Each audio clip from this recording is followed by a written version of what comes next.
Hello, everyone. This is Rick, and welcome to Astral Club. This is a mission for Goddess Hecate. Before we get into it, I want to mention Patreon. If you're interested in supporting the work here at Astral Club, we'd be glad to have you on Patreon. When you join, you become part of the chat club. You get direct mails to me with questions and or suggestions. You get advanced podcasts ahead of everyone else. And if you're interested, there is a link in the description. Next up, astral projection lessons. If you'd like a lesson to learn how to astral project, and join those from all over the world who've done so. And we have a pretty darn high success rate. I got around 87% right now. If you are interested, just go to the description. There's an email there. Ask for more information. And lastly, playlists. We have over 400 episodes right now, and they might be easy to round up. Just go to the playlists. I've got an interview playlist there, Space and Aliens, Astral Guide School, Q&A, and of course, just the regular Astral Club, where you can watch one after another. If interested, just check it out. Okay, a mission for Goddess Hecate. The moon was full in the ink-black sky, casting a ghostly silver sheen across the forest clearing. Ancient stones formed a rough circle, the site of countless forgotten rites. At the center, where the grass could not grow, the Lady Hikate stood breathtakingly lovely and serenely powerful. Cloaked in shadow and moonlight, her delicate features gazed at me with penetrating eyes that saw through me and the mortal world. A crescent crown gleamed upon her brow, and in her left hand the torch of guidance flickered, flames dancing like serpents. Her right hand lifted, palm upward. Astral traveler Sir Richard, she began, I thank you for coming to my summons. Please, lady, call me Rick. I dislike putting on airs, and I must have missed my knighting ceremony. Very well, Rick, Hikate said, her voice reverberating through the holy grove. You are summoned for a highly important task. I am at your command, Lady Hikate. I'd bow down, but my osteoarthritis has been flaring up again. I've been trying some herbal anti-inflammatories, but all they do is give me digestive problems. The goddess ignored my masterful attempt at humor. One of mine, Althera, a seer of considerable gift, has fallen to the sub-astral dimension. You have been there before, I believe. My next planned attempt at comedy immediately shriveled and died. Wait, the sub-astral hell? I had hoped to never visit that place of suffering again. May I ask, lady, why you selected me for this honor? Surely there are other forces at your command that can perform this task more easily. No, Hikate said simply. I have no other worshippers or priests with your special talents and experience. And you're asking me to go there? No, she replied. I'm commanding it. I let out a long sigh. Of course you are, because you're a goddess and I'm your humble, sarcastic and often insufferable, highest servant. You wound me, lady, I said, placing a hand over my astral heart. I could, she said, but you still amuse me, and you are uniquely suited for this task.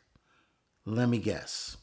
Because I'm tethered to your power, but not of it, I said. Exactly. I cannot pass into the sub-astral realms. It is a place of inversion, where divine energy collapses into paradox. But you're built for sidewise logic and impossible paths. Thanks, I think. How will I find her? That hellhole is extremely large. She handed me a shard of astral obsidian, pulsing with a blue flame. This will guide you. Follow it until the light becomes blinding and burns cold. Althea is being held in the shattered corridor. Great. That sounds like a lovely place for my travel itinerary. It's perfect for gluttons for punishment. Then, Rick, you'll feel right at home. Damn. Was that subtle humor? I even have a bad effect on goddesses. Before I could say anything else, the world split, and I was sucked into a dimensional fold. The sub-astral hell dimension wasn't red or fiery. No, that would be honest. This was a cavernous place of depressing blacks, grays, and reds, of doorways that led only to memories of regret and pain that could no longer be ended or healed. I stepped through a shimmering fault in reality and landed on a floor made of sticky red material. I didn't really want to know anything about that or what exactly it was, because I'd be afraid to know what it was. Yep, I muttered, another garden vacation spot from hell. I held up the obsidian shard. Its blue flame flickered with uncertainty. Forward, I guess. I passed through impossible angles and the moans of those who've lost all hope in a profoundly low energy state. I felt my astral being siphoned off slowly. I fought against a tidal wave of depression and regret that threatened to consume me whole. After what seemed like an eternity, at the end of a staircase that spiraled inward into a Mobius loop of guilt and self-doubt, I found her. The astral shard lit up the whole area in its fierce, cold glow. Things that had once been human skittered away like roaches when the kitchen light was turned on. Althea, suspended in a prism of frozen thought, her silver hair floating weightless, her eyes closed. She appeared as a 30-year-old female, well-proportioned but a bit too thin. I approached the cruelly suspended woman. Sleeping on the job? Hikate is not going to like that. I extended my arms and sent a pure bolt of life energy to the beleaguered seer. At first, nothing happened. Then her eyes opened wide in shock. I could feel she thought I was some psychic illusion that would vanish at any moment. The thought prison vibrated ominously, then shattered. Althea fell into my arms with a gasp. "You took your time," she said hoarsely. "Well, nice to meet you too," I responded. Her features took on a look of profound annoyance. "How did you end up in this one-star resort?" I asked. I refused to reincarnate until I was ready, and going to the mental plane was unappealing. You could have served as an astral guide. There's a school for that, I hear. Besides, the mental plane isn't so bad once you get used to being everywhere and nowhere at the same time. She looked down her long, aristocratic nose at me. I will not waste my talents on lowly, underdeveloped souls, and my talents are not needed on the mental plane. I got the picture. On the mental plane, her talents wouldn't be special anymore. "Too bad," I said. "Your winning personality would have been a real asset in the guide corps."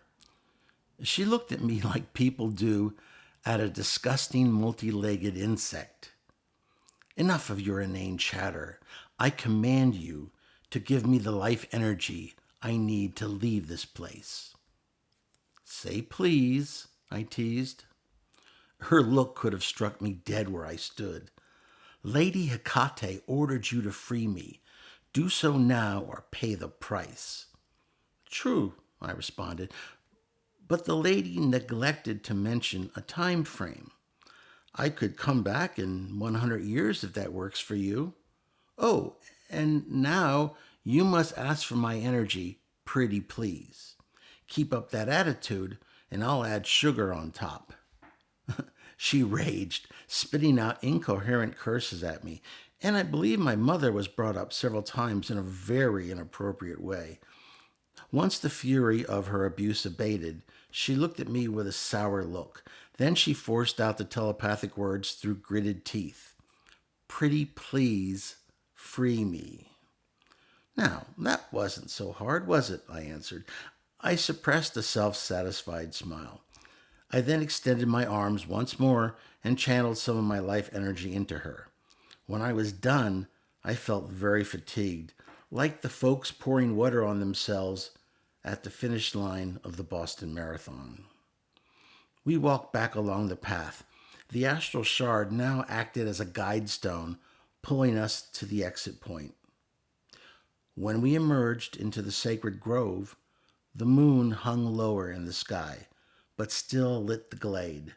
Hikate waited. Althea bowed, but I just flopped onto the grass, exhausted. Goddess Hecate, Althea began, I must tell you of this being's impertinence. Hikate raised a hand to quiet the snitching seer. Mission accomplished. Slightly traumatized, as usual, I said. You have done well, Hikate said, warmth in her tone, rare as stars at noon. I rolled over to look up at her. You ever going to send me somewhere nice, like, I don't know, the Astral Beach Resort realm? Perhaps, she said, when the balance no longer needs you. So, never, I said. Hikate knelt, placed her torch beside me, and whispered, But until then, Rick, walk the strange paths for me and light the way for the lost. I gave a tired smile. You really know how to sweet-talk a guy. I returned to my body and slept away most of the day to recharge my batteries. If you like that, please hit the like button. It was one heck of an experience. But after you hit the like button, share it with those of like minds. Subscribe if you haven't already, and like 87% of you have. And please, questions and comments. I love that stuff, and I know everybody else does too.